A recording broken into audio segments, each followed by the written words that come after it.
So moving ahead, we shall discuss about the fixed and variable factors, and also we shall define what is short run and then long run, and what is the short run cost and the long run cost. So we have come across short run, long run, fixed and variable factors. So now we shall discuss in detail what is all about all these things, all these concepts.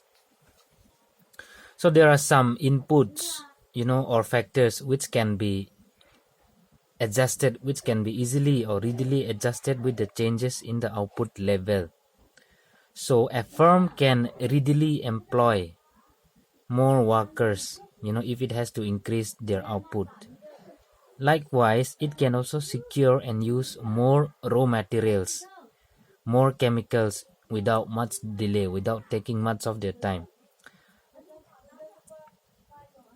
if they want to expand their production. So if a firm wants to expand their production, they can increase their employment of workers, they can increase their raw materials, and then they can also increase or adjust their chemicals or raw materials or inputs if they want to at all expand their production in a short period of time.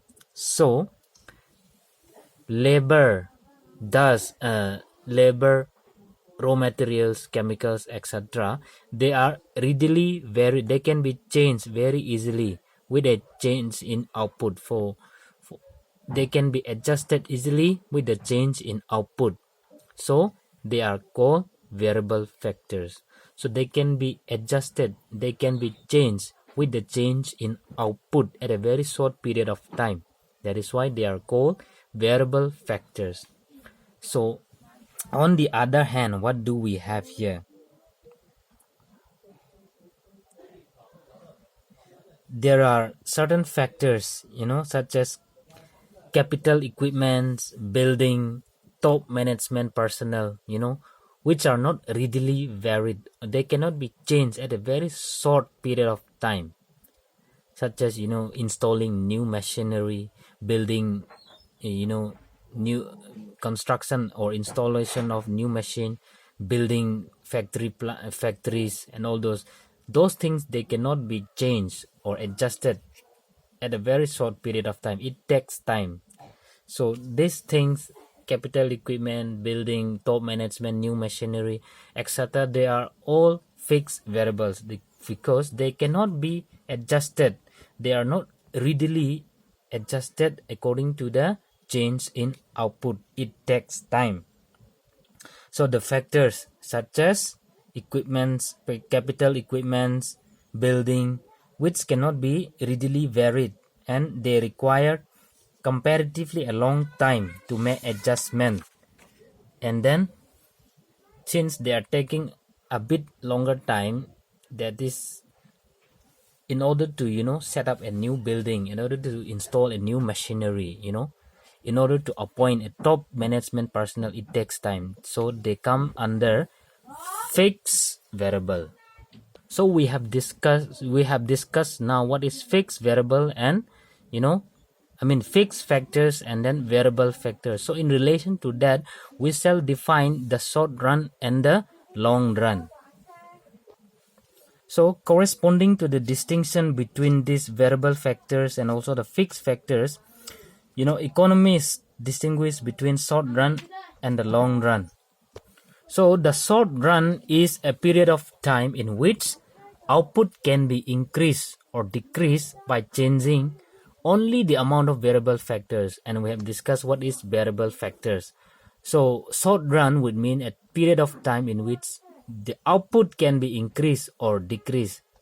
Change in output is possible only by changing the amount of variable factors. What are the variable factors? Such as labor, raw materials, and then chemicals, etc. So output is increased or decreased by just changing these variable factors. That is short run. What about long run? So on the other hand, long run is a period of time in which the quantities of all factors may be varied. So long run, all the quantities of factors can be changed, can be adjusted according to the change in output. So in the long run, the output can be increased not only by using more quantities of labor and raw materials, but also they can expand their size of their existing plant, or by building a new plant with a large productive capacity. So that is how they can change their output or expand their output by not changing the variable factors, but also the fixed factors also is changing here.